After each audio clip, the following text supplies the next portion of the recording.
L'éditorial du Figaro. Les mensonges d'une loi par Laurence de Charette. Adieu, voie d'exception, verrous, garde-fous et autres lignes rouges.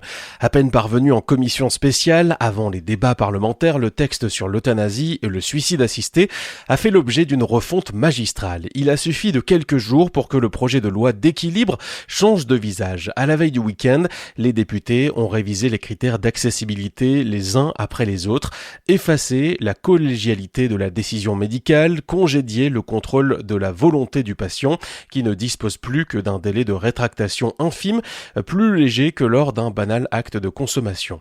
Évacuer le pronostic vital engagé à court et moyen terme, les promoteurs du droit à mourir dans la dignité lui ont préféré la condition beaucoup plus inclusive de simple phase avancée de la maladie.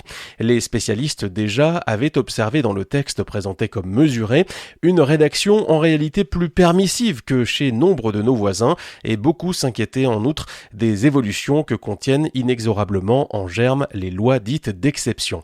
Mais la commission en a révélé d'entrée de jeu la véritable vocation. En changeant la forme, elle en a mis à nu l'esprit et les périls.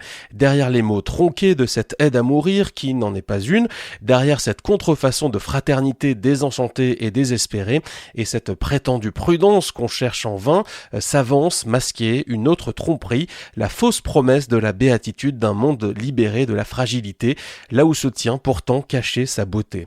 Et dans la confusion des pensées, à laquelle conduit inévitablement, intentionnellement, le détournement des mots dans cet espace d'irréductible inquiétude auquel nous tient la finitude, aux confins du soin, s'engouffrent désormais sans phare les revendications les plus vertigineuses.